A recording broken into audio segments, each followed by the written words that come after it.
खुलुमबाय गिबियावनो सोरजिदा क्रिएटिभिटी चेनेलाव बयखौबो बरायनानै लाग्रोनाय जालायबाय। बनसु आबोफ बडलेण्ड सिनियर सिटिजेन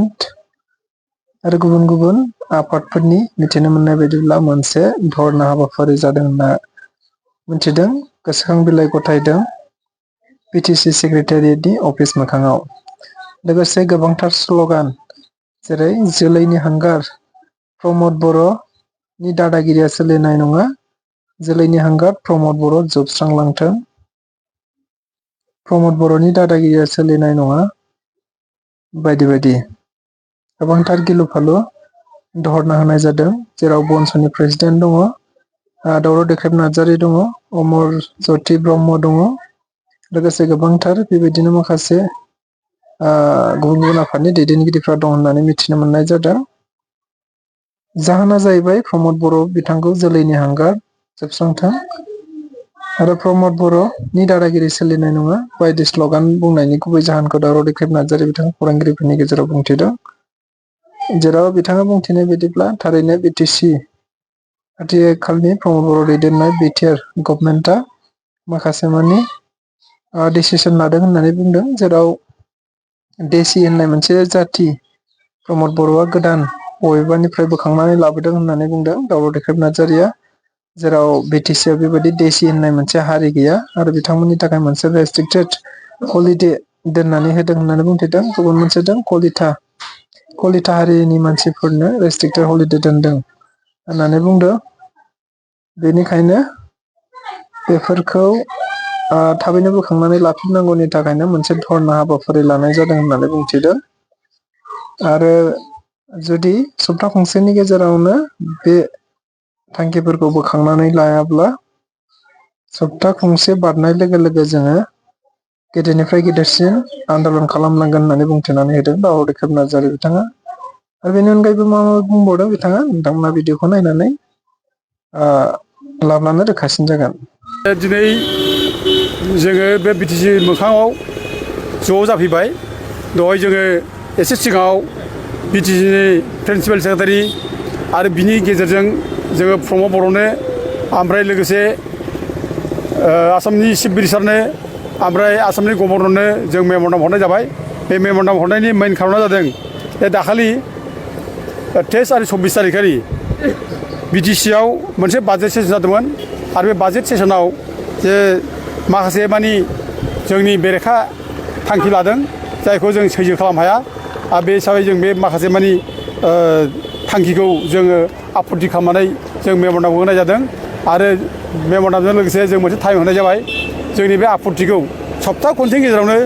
उथायनानै लानांगौ आरो बेखौ उथायनानै जुदि लायाब्ला जों सप्ता खनसेनि उनाव आरोबाव जोङो गिदिरनिफ्राय गिदिर मोनसे आन्दलन खालामलांगोन। जों बे थांखिखौ जों लानाय जादों आरो बेखौ दिनै जोङो जायनोखि प्रिन्सिपाल सेक्रेटारिनि जानानै फैनाय जयेन्ट सेक्रेटारि बिटिसिनि बिनि सायाव जों हरनाय जाबाय, बुंनाय जाबाय। दा जोंनि मेइन खारना जादों कमप्लेननि खारना बे जाबाय थांनाय 23-24आव जा डिसिसन लादों बे डिसि होननाय जाथि, देसि जाथि बिटिसिआव खुनु देसि जाथि गैया। बबेनिफ्राय प्रमद बर'आ देसि जाथि नागिरनानै लाबोखो, बोरै मोनबोखो जों बुजिनो हाया। खिन्थु देसि जाथि होननानै देसि जाथिनि नामाव मोनसे रेस्ट्रिक्टेड हलिडे आलि मेचनि नामाव होनाय जादों। दा आलि मेचआ बर' मानसि, बे बर' मानसिनि थाखाय मालाय सोरबा देसि मानसिया अबे देसि जाथि बे रेस्ट्रिक्टेड हलिडे खालामनो बेनो होनाया बे जोंनि हिस्ट्रिखौ बिक्रिट खालामनाय जादों। हिस्ट्रिखौ नंखाय होननानै बर'नि हिस्ट्रिखौ माने मालायनो फाननाय जादों। बेनिखायनो बे माने अबजेक्सनेबल, बेखौ जों स्ट्रंलि अपज खालामो। आरो हिस्ट्रिखौ जों जुदि लाखिनो रोङाबा जोंनि हिस्ट्रिखौ जों मालायनोसो होयोब्ला बर' जाथिया गोमागोन, जोंनि हिस्ट्रिया गोमागोन, जाथि गोमागोन। बेखायनो जों बेखौ अपज खालामो। ओमफ्राय 2 नम्बराव दङ मोनसे बे कलिताफोरनो 14 नम्बर सिरियाल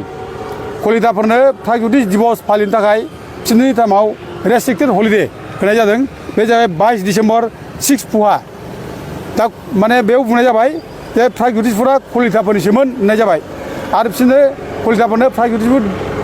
माने दे खालामनो थाखाय रेस्ट्रिक्टेड दे हलिडे होनाय जाबाय। दा ओंखायनो जों बेखौ अपज खालामदों जे प्रागज्य'तिषफोरा बर'नि रायजोमोन। प्रागज्य'तिषफोरखौ रावबो माने खुनु जाय बुरनजिबिद, जाय माने बुरनजि फरायग्रा बिसोरबो जारिमिन लिरग्रा बिसोरबो खुनु मालायनि नामाखै रोखा रोखा लिरलांदों बे बर'फोरनिमोन, बर'निमोन लिरलांदों। आरो गोदो गोदाय जों महाभारत जाय फरायदों महाभारतआव रोखा रोखा बुंदों रोखा रोखा लिरलांदों जे बे प्रागज्यतिपुर रायजोखौ म्लेच्छ देश म्लेच्छ टेरिटरि होननानै लिरलांदों दा गतिके दिनै बबे जायगानिफ्राय माने नैबे जोंनि मेसफोरनि रायजोखौ प्रागज्यतिपुर रायजो होनगो बे जिनिसखौ जोङो माने गनाय हा जों बेखौ होखारनो हादों दा नैबेसे आरोबाव आं मोनसे माबा लिरनानै दोननाय जारिमिनगिरिफोर आं बेखौ बुंनो नागिरदों बे बुंदों These Bodo people were no doubt Dakirato and Mlesso spoken in the Mahabharata. The message of Assam still preserved traces of the barbarians named Mlesso applied to their forefather by the early Aryan coming into Pragyutisho होनदों रोखा रोखा बे जायफोरखौ बै समाव माने किरात म्लेच्छ होनदों बिसोर बर'फोर होननानै नैबेयाव खेल बर' भाद्रा बुंनाय जादों आरो बे म्लेच्छ रायजोआव प्रागज्यतिपुराव जे भगदत्त मेस बिसोरनो माने रायजो खुंदों होननानै इमानसिं सामजां बेबो लिरलांदों गोबां हिस्ट्रियाव दङ दा गथे प्रागज्यतिपुर रायजोआ बर'निमोन बेखौ जेरै कलिता मोननो होननाया कलिताफोरनो बिसोरनिसो होननानै होनाया बे माने अननाय अगियाननि खामानि जादों बे आरो लोगोसे माने प्रागज्यतिपुरनि गिबिसिन राजायानो माइरं दानबमोन माइरं राजा होननानै बुंनाय लेखायाव दङ गासिबो नैबे लेखायाव आं माने रोखा रोखा हिस्ट्रिफोरखौ गासिबो बुथुमनानै कम्पाइल खालामदों बेयाव सोर मा बुंदों सोर मा बुङाखै बर' जाथिनि सोमोन्दै बेयाव आं कम्पाइल खालामदों दा माइरं राजाया फार्स्ट प्रागज्यतिपुर रायजोखौ सासन खालामदों बिनि सासन खालामनाय पिरियडखौ होनदों 1700 BC बेखौ होनदों 1700 BC माइरं राजा माने प्रागज्यतिपुर रायजोखौ खुंदों आरो बे प्रागज्यतिपुर रायजोनिनो जानाखि माइरं राजानि बंसफोर बे जाबाय हटकासुर गटकासुर सम्रासुर ओमफ्राय नैबे जोंहा नरकासुरमोन बिसोरो सासन खालामदों बेखौ बुंदों ओमफ्राय लोगोसे माने बे माइरं राजानि उनाव जानाखि नरकासुर रायजो खुंबाय बे नरकासुर रायजो खुंनायखौ बिनि रायजोखौ सानजा दिक्रायनिफ्राय सोनाबहा कर्तया दैसिम होनना बुंदों आरो साहा हिमालय हाजोनिफ्राय खोलाहा माने बंगपसागरसिम होनना बुंदों आरो बे माने माबाया नरकासुरनि रायजो खुंनाय एरियाखौ नरकासुरा माखासे एरियायाव पार्ट माने बाहागो खालामदों रायजो सासन खालामनो थाखाय बे जाहैबाय ओरै कर्तया दैनिफ्राय संकस दैसिम बे जाहैबाय कामपिट संकस दैसिम कर्तया दैनिफ्राय बेखौ कामपिट पर्सनाव दोनदों ओमफ्राय संकस दैनिफ्राय नैबे माबासिम मानास दैसिम बेखौ कामपिट रत्नपिट होनना बुंदों बेखौ रत्नपिट एरियायाव जोंनि एरिया रत्नपिटआव गोलैयो बे ओमफ्राय माने मानासनिफ्राय धनस्रि दैसिम बेखौ सुवर्णपिट होनना बुंदों मानासनिफ्राय धनस्रि दैया सुवर्णपिट आरो बिनिफ्राय हरै माबासिम धनस्रि दैनिफ्राय एखे दिख्राय दैसिम धनस्रि दैनिफ्राय दिख्राय दैसिम बेखौ सौमार फिट होनना बुंदों दा बे सौमार फिटआवनो जोंना बे माने बर' राजा कुन्दिलनि भीष्मक राजाया रायजो खुंदों आरो बे भीष्मक राजानि फिसाजो रुक्मिनिखौ श्री कृष्णआ दारखानिफ्राय फैनानै हाबा खालामदों रुक्मिनिया बर' फिसा बे रोखा रोखा हिस्ट्रिनि बेसिसावनो फरायनो मोनो बेयाव जों लिरख'दों आरो लोगोसे माने बान राजानि फिसाजो उषा देबिखौबो आरोबाव माने श्री कृष्णनि फिसौला अनिरुद्धआ फैनानै माने खावनानै लांफैदों दा बेनि थाखाय बे खाना दोनजादों माबायाव अग्निगड़आव दा अग्निगड़आव खाना दोनजानाय अग्निगड़आव जुद्ध जादों बेखौनो हरिहर दावहा जादों होननानै बुंदों दा गतिके बे प्रागज्यतिपुर रायजोनि जारिमिना जोंनि रावनिबो नङा कलिता होननाय खुनु जेबो गैया दा बे माने माबानिफ्राय नरकासुरनि बंस'नि उनाव बे बर्मन बंस'फोर रायजो खुंदों बे बर्मन बंस'फ्रा बासुर बर्मन लास्ट राजा 7th सेन्चुरिसिम रायजो खुंदों बासुर बर्मना 7th सेन्चुरि बर्मन बंस' दा 7th सेन्चुरि रायजो खुंनायनि गेजेराव बे बर्मनाबो बर'मोन ना बर'फोर गासिबो बर'फोर होनखाजोबनाय बासुर बर्मनिया बिनि गुदि बंस'आ भगदत्त ओमफ्राय नरकासुर बिसोरखौ बर' बंस' मेस बंस' ओंखारनाय दा गथे बर्मन बंस'आ बर' बंस'आ हागोन आरो बेखौ मेस बंस' ओंखारनाय बर' बंस' आरो बे बर्मन बंस'निनो बल' बर्मननि फिसाजो अमृता प्रभा बर्मनखौ जम्मु काश्मीराव हाबा खालामहैदों मेघबाहना बेखौ हिस्ट्रियाव लिरदों दा नैबे मोनसे आं फरायना होनि आरो बेखौ बर' सिख्ला होनना बुंदों बे मेघबाहना हाबा खालामनाय अमृता प्रभा बर्मनखौ बर' सिख्ला होननानै बयबो लिरदों हिस्ट्रियाव दा बेयाव लिरदों The Kamrupa had cultural contact with Kashmir as early as the 5th century AD. Further, this matrimonial relation between Kamrupa and Kashmir The two frontier states of the east and the northwest respectively is very significant in the political and cultural history of India होनना बुंदों नै बे cultural relation आरो माने माबा language relation बे relationजों कामरुपजों माने राजकुमारी अंगिता ब्रह्मखौ हाबा खालामहैदों बेखौ रोखा रोखा बे हिस्ट्रियाव लिरदों दा गथे जोंनि जारिमिन बियो ओमफ्राय बे बर्मन बंस जोबनाय उनावनो म्लेच्छ बंस फैदों म्लेच्छ बंसआ 7th सेन्चुरिनिफ्राय आरम्भ खालामनानै 9th सेन्चुरिसिम रायजो खुंदों शालस्तम्भ बंस आरो बे शालस्तम्भ बंसनिनो माने श्री हर्षदेबनि फिसाजो रायजोमुथिया नेपालाव हाबा जाहैदों श्री हर्षदेबनि फिसाजो रायजोमुथिया जयदेबजों हाबा जादों नेपालनि राजकुमार जयदेबजों हाबा जादों आरो जेब्ला नेपालाव हाबा जायो माने माबाया रायजोमुथिया नेपालाव पशुपति मन्दिरखौ लुदों बेनो लुदों पशुपति मन्दिरखौ ओमफ्राय जेब्ला पशुपति मन्दिर लुयो बे मन्दिराव अन्थाइ थाबाव लिरनानै दोनदों रायजोमुथिया गावनो जे आङो भगदत्त बंस भगदत्त खुलजा मेज बंसनि आं होननानै गावनो लिरदों बे हिस्ट्रियाव मेरला केरे बयबो मिथियो बेखौ दा गथे जोंनि जारिमिन बे गासिबो आरो बे नैबे म्लेच्छ डाइनास्टि शालस्तम्भनि उनाव 9th सेन्चुरि जोबनायनि उनाव नै जोंना बे पाल बंस फैबाय पाल फैब्ला बे पृथु फैबाय पृथु राजा बे राजा पृथुनि समावनो बक्सार खिलजिया फैदों कामरुपाव जेब्ला बक्सार खिलजिया फैयो कामरुपाव अब्ला आलिमेसखौ प्रथम बे रंफोर जायगायाव लोगो मोनदों अब्ला आलिमेसआ माने बक्सार खिलजि फर्सनि खाथियाव सैन्यफोरनि खाथियाव बे गावखौ साबमिट खालामो बक्सार खिलजिया 10,000 सैन्य लाना फैदों 10,000 माने गराय लाना फैदों बे गाव साबमिट जायो बक्सार खिलजि खाथियाव आलिमेसआ ओमफ्राय बे इस्लाम धर्म लायो बे इस्लाम धर्म लानायनिफ्रायनो बिनि नामा आलि जायो खिन्थु बिनि टाइटेला मेसआनो थायो आलि मेस बेखौ बुंनो हायो जों दा गथे बे हिस्ट्रिया जोंनि आलि मेसनि हिस्ट्रिया जोंनि रावनिबो नङा आरो जेब्ला बेयाव कामरुपाव जेब्ला बक्सार खिलजिया हाबफैयो बे समाव मीना सिराजुद्दीनआ लिरदों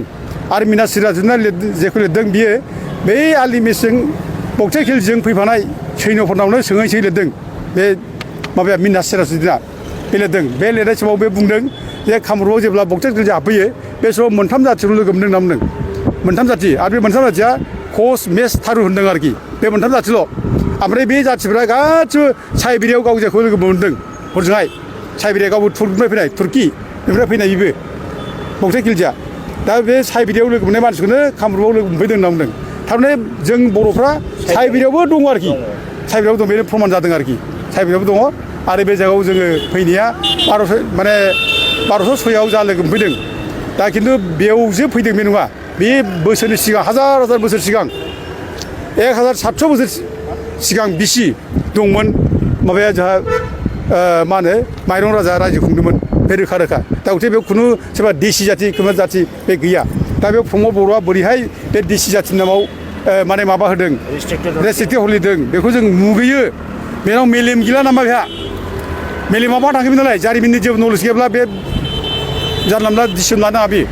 आरो दिनै अगियान मानसि बेयो गियानि मानसि बेहा रावबो गैला नामा एथ' खाथियाव मानसि बिनाव दङ गोरों मानसि दङ सोरबा प्रफेसार दं सोरबा माने लेखा गोरों मानसि दङ दिनै बिसोरनो जेरै रावबो मेलेम होग्रा खोन्थाना होग्रा बुंना होग्रा रावबो गैला नामा बहा थांजोबखो आरो बेबायदि अगियान मानसिजों सासन खालामनोसै जोंनि बर' जाथिया बेबायदि मेलेम गैयै मानसिजों सासन खालामनांसै दिनै जोंनि जारिमिनखौ जुदि मालायनिसो होनना बुङोब्ला जोंहा अस्तित्व गैया जायोब्ला दिनै बर' जाथिया जिबन थालाब्ला अब्ला जों आलाय सिलाय जागोन गाबोन कलिताफ्रा बे जायगाया जोंनिसो नैबे बिटिसिआबो हाया जोंनिसो कलिताफोरसो रायजोमोन बे होनना बुंब्ला जों मा बुंनो जोंखौ बिसोर होखारगोन ओरैनो दाबो बुंगासिनो दं बिसोर जोंखौ बुंबाय थायो जे बर'फ्रा टिबेटनिफ्राय होखारजानानै फैनाय अबा बिमानिफ्राय होखारजानानै फैनाय होनबाय थायो दा गथे दिनै जोंनि लेखा गोरोंफ्रा प्रमद बर'नो गियान होनो बहा दं फालाय बहा थैना थाजोबखो आरो बे सेन्सिटिभ खोथा बियो सेन्सिटिभ मोदोमाव नांथावथाव बिखायाव नांथावथाव खोथा दिनै नोङो बे एथ' हाजार मानसि थैनायनि उनाव गोबां मानसि जिउ दाननायनि उनाव नैबे बिटिसि न'खौ लुबाय बे बिटिसि न'खौ लुनानै बे बिटिसि सिङाव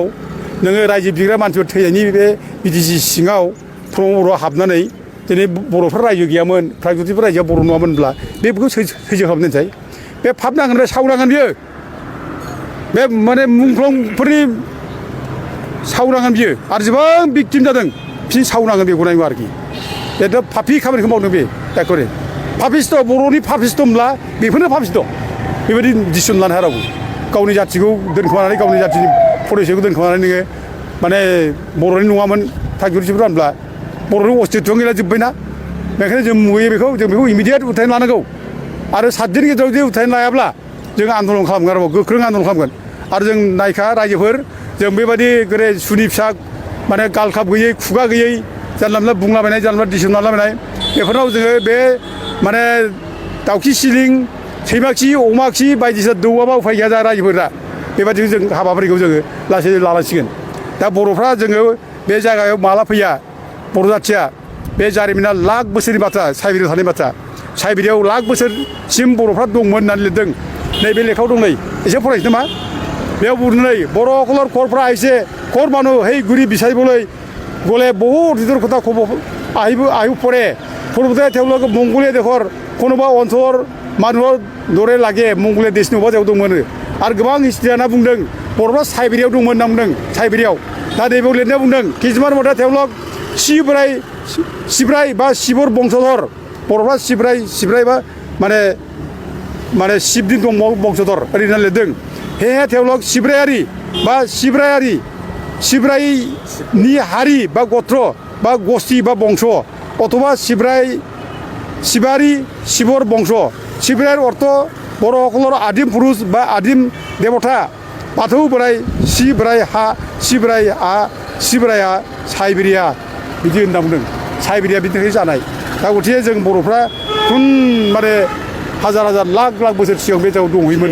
साइबिरियाव दंखायोमोन जारिमिनानो दंखायो दा दिनै बे प्रमदआ बेफोर जारिमिनखौ मिथिया हसिया माने कलिताफोरनि रायजो होनना बुंब्ला जों बेखौ मुगैयो जों बेखौ धिक्कारायो रायजोफोर जों बेखौ मुगैयो आरो बर' रायजोफ्रा जों खावलायो बर'फोर जोंनि जारिमिनखौ जों लाखिनो रोङाब्ला जाहाथे जोबगोन जारिमिन गैयाबा जेबो थाया जाथिया जारिमिनखौ जों लाखिनांगोन आरो जोंनि गावनि जारिमिनखौ लाखिनो थाखाय जोङो फैगौ जुदि दिनफ्राव बे जानायखौ अर्डार होबाय कलिताफोरनो माने प्राइगुरिफोरनि माबाखौ होबाय कलिताफोरनो बेखौ जुदि उथायनो जुदि लायाब्ला जों गोख्रोंनिफ्राय गोख्रों आन्दलन खालामगोन आरो बयबो रायजो राजा जोंखौ सापर्ट नांगौ मदद खालामनांगौ आं बयखौ खावलायहरो